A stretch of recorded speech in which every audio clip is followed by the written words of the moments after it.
probably a good place to start. Introduce yourself and a bit about the Eclipse Foundation and what you guys have been doing. Obviously, Eclipse IoT has been around for quite some time, but just kind of a little bit of a primer on the Eclipse Foundation and your efforts.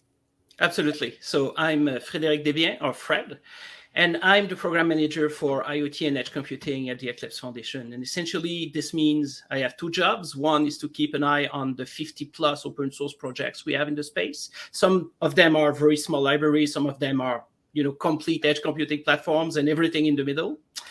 And the other part of my job is simply to, let people know about the technology. So really being out there and evangelize, raise awareness about it.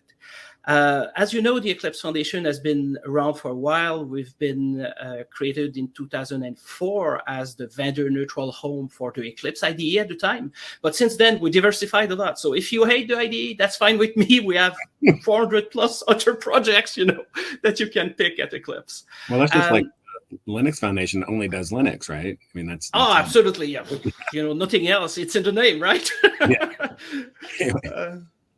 Anyway, so we started our first working group to diversify from the core IDE in 2012, and that was Eclipse IoT. So in IoT, we've been around for a while, and we started Eclipse Edge Native as the home for our edge computing efforts in December 2019. So fairly recent, but the projects we have there have been around for a while. I think the oldest one, IOFog, was around in 2016 for the first commits or something. So it's a mature platform.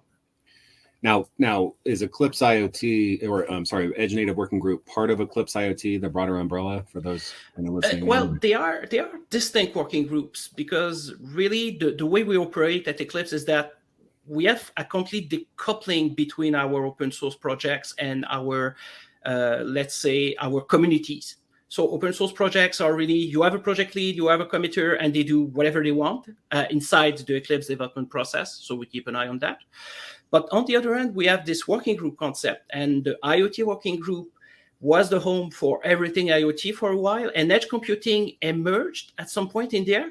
But then we realized, hey, edge computing, yes, it's a lot about IoT, but not just IoT. Right. So that's why we created this we refactored things out, so to speak, and put it in its own working group as the home for all edge computing efforts.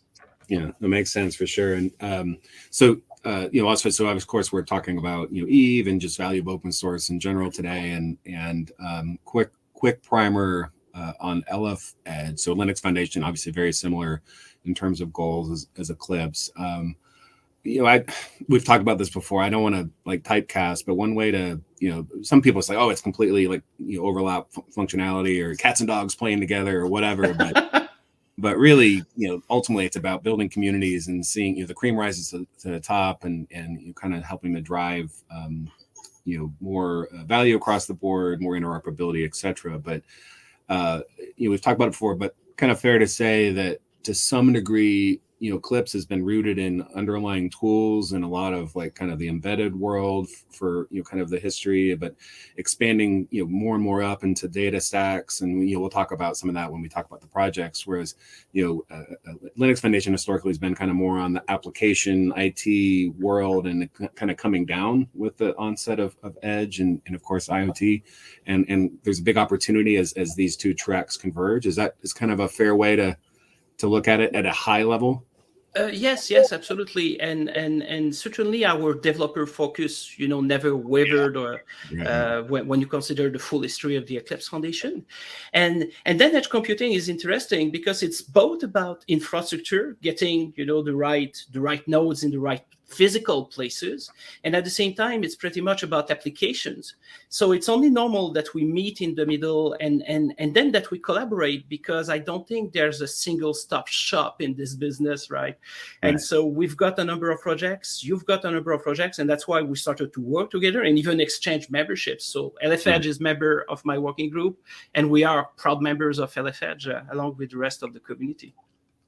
Yeah, very cool. So the LF Edge, obviously it's a collection of projects, kind of similar to how it works in Eclipse. The whole goal is to be inclusive, bring projects in, shape a reference stack, so to speak. You've open source projects, different parts of the stack. Make it, with vendor neutral governance, help you kind of shape things. You see harmonization over time where it makes sense. Yes, there's some overlap between projects, but the way open source works and the best way to vote, on the technology side is with your keyboard, hammering out code. But because it's so complex, the idea is as we've started talking, is how do we build a bridge and find out where it makes sense to really collaborate and kind of grow the overall community around that. Everything on both sides of the Eclipse and Linux Foundation, everything's done transparently. It really is about being able to share a technology investment and kind of grow from there. I was going to bring up the projects that you guys put out a great white paper recently, and trying to get to my share thing. Okay, can you see my slides? Not yet. Hopefully soon. No. Okay, let's do this. This is my next it's live TV or live show, so I'm gonna pretend to have some problems with. Yeah, absolutely. You're acting marvelously well. I mean, an Oscar for that guy, please. That's right. All right. No, nothing. All right. Well, I mean, start with kind of like an overview of the projects while I bring this up, since we've only got. Yes, absolutely. Essentially, the diagram that we'll show from our white paper starts from the fact that we consider the edge computing. So some people will say there are 2 edges, 3 edges, carrier edge, whatever. In our white paper, we made the point that essentially edge to cloud is really a continuum. So there's an infinite discrete number of locations where you could have part of your infrastructure, part of your applications in the 3 planes.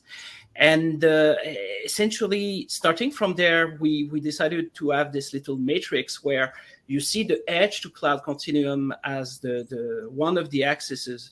And then the other one was the dev to operations axis. So in a DevOps perspective, because obviously you don't do pure DevOps, yes, at the edge, but you want to take, DevOps inspired approaches in order to be productive. And that's why in our white paper, we were arguing for, you may want to go back one slide. Yes, we were arguing for this notion of edge ops. So DevOps, but tweaked for the edge. And this matrix really, in color, you see Eclipse projects. It was our white paper, but we put a number of LF and even non-LF projects like OpenStack in the mix, simply to illustrate where we thought most of those things fit, in the two continuums, edge to cloud and development to operations. And obviously there are arbitrary choices there. We could argue to no end about the positioning of a specific icon, but the point was just to illustrate the richness of the overall ecosystem. And so in color, you see Eclipse stuff. So, okay, good. We've got good coverage in some places. And then you see this cluster of things like ONAP, KubeEdge, K3S, Kubernetes itself at the top, and all of that. And then you realize, but those things, they fit together and there isn't so much overlap. Overlaps in this diagram would be that the 2 icons are literally on the top of one another fighting for space. That's not the case. We are spread all over the place. And this is why we are working together, because ultimately to build the edge, you need probably Kubernetes somewhere. You need maybe smaller versions of it like K3S or KubeEdge, somewhere. And in some cases, you will need Eclipse IO Fog, which is something that can integrate with Kubernetes, but can work in standalone mode in order to orchestrate container workloads. And then maybe a protocol like Eclipse Zeno, which is PubSub for the next generation, built from the ground up for edge deployments, inspired a bit by DDS. Anyway, we could go to no end of this, but the point is, you have to mix and match everything that's in this matrix and maybe other projects as well in order to build your own solution. So for us to deliver value to the wider ecosystem, we have to work together and ensure that this works. And that's why you could, for example, take Eclipse IO Fog and put that on the top of Project Eve and have a complete turnkey solution for your orchestration, for example. Yeah, for sure. Yeah. And like you said, it's the idea with kind of both efforts. It's architect for modularity and flexibility, kind of separate out. So you know, in this chart from your paper, it's development and operations, which is aligned very closely with. So in the LF Edge landscape, the taxonomy, we look at it's kind of infrastructure and applications, but it's basically the same sort of functions. It's core tools, underlying infrastructure, and then how do you operationalize that on top and run applications? And by creating this delineation between those two planes, you can kind of mix and match. And so, like you said, EVOS as an operating system, which is all about lower level, access to the hardware, virtualize the hardware, create like very, very deep security down to silicon, is super complementary to say like an IOFOG, which is more around kind of the how you interconnect and drive applications on top. Very complementary even to like a Cura, certainly a Sparkplug, which is taken off by storm. Like this is showing edge ops, but Sparkplug as a project within Eclipse, Fledge within LF Edge is leveraging Sparkplug, or that's one of the protocols that project supports. And we'll hear about Fledge during a session here in a little bit, that work we're doing with the OSDU community. But yeah, it really is this notion of create, mix and match. There will be there's always going to be some overlap. It's complex, but at the same time, the whole message is both areas are good resources, and it's not really an either or. We just from the LF Edge community, as represented there, like we recommend to really kind of look across both projects for the right tools for your solution. Absolutely. And there are, for example, Acreno blueprints. They integrate some of the projects that we see on this slide, certainly. And ultimately, in our case, yes, up to a point, we would be fighting for new projects and things like that, so to speak. But ultimately, it's to the project leads and the committers to make their own decision about whatever community makes sense for them. But even if a project that I find interesting is on the other side, or would choose the other side, let's say, for me, it's not a loss, because it's all open source, and ultimately we are all working towards the same goal, which is essentially to provide those building blocks that then enable others to innovate on the top. And in your case, that's exactly what you're doing with your company. I mean, this open layer, and then your commercial products eventually on the top of that. Yeah, and that's I think it's a model. The open core model. We talked about that a little bit in the opening session for anyone that missed it. But just the collaborate on the plumbing, and then you can build all kinds of different business models and services around the wheel. And you guys, so we've been forming this collaboration between LF Edge and Eclipse IoT / the Edge Native Working Group. But you guys have set precedent in the past. You've been working with cloud native compute and various different organizations. I know that there's some folks in CNCF that are working in your Edge Native Working Group. So I think it's really good that we're seeing this increased collaboration. Of course, there's the broader open source community, but between consortia that are driving open source.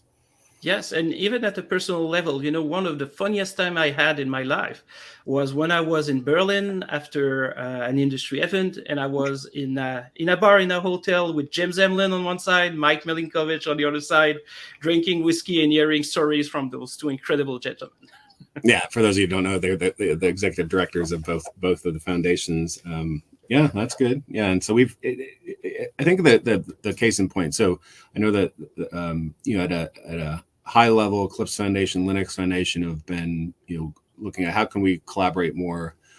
But I think what we're doing, what you guys have done with some of the other LF projects, the umbrellas, is the best way. It's case in point for open source. How do you drive these collaborations? It's grassroots. Start from the community itself, and figure out where it makes sense, and you just kind of dive into it. And it takes time, but at the same time, appreciate the partnership and the collaboration as we go. Absolutely. And one emerging area where we work a lot together would be software build of materials for for projects. We are busy automating stuff on our side, trying to remove some of the complexities in our IP processes and all of that, but ultimately enable our projects to really deliver that. And I know that you've been driving initiatives in the same direction, generally speaking, at the Linux Foundation. So all of that meets again at the top, because we need those components to be trustworthy. We need, the people that consume those libraries, those platforms, to be able to innovate in peace without having fear of a lawsuit or whatever could happen. So, and build of materials are really important when you work intimately with devices in IoT and edge computing projects, where essentially you have to pick a lot of the hardware on the top of the software solution. Yeah, very cool. So that's our time. So people can find the white paper, online. Yes, absolutely. I forgot to copy and paste the link, but it's easy enough. If you search for Eclipse Edge Ops, you will find it really easily. Or worst case, ping me on Twitter, LinkedIn, whatever, and I will provide you the link. Cool. And your survey, is it still open, the 2022 survey? Yes, absolutely. So we are having an annual IoT and Edge developer and commercial adoption survey, and we always publish the results under Creative Commons, so anyone can republish the findings. It's ongoing till June 15. So please participate in that, and we would pretty much appreciate your insights, because this is not just about our ecosystem, but the wider edge computing and IoT ecosystems as well. Yeah, very cool. Yes, and then Linux Foundation, we're putting out we've got a white paper we did a couple of years ago on taxonomy and some different concepts, and we're putting out another one, and we'll reference back the collaboration with Eclipse. For those listening, recommend to go check out all the different projects in Eclipse. Reach out to one of us if you want to learn more about how we're starting to collaborate. On the Eclipse side, check out EvoS as kind of a foundation for some of the work that you're doing, and conversely. So that's it, I think, for us. And thanks, Frederick, for joining. Go enjoy your temperate weather there. Yes, before winter comes back. Thank you so much for having me, Jason. And thank you, everyone, for listening to us. Okay.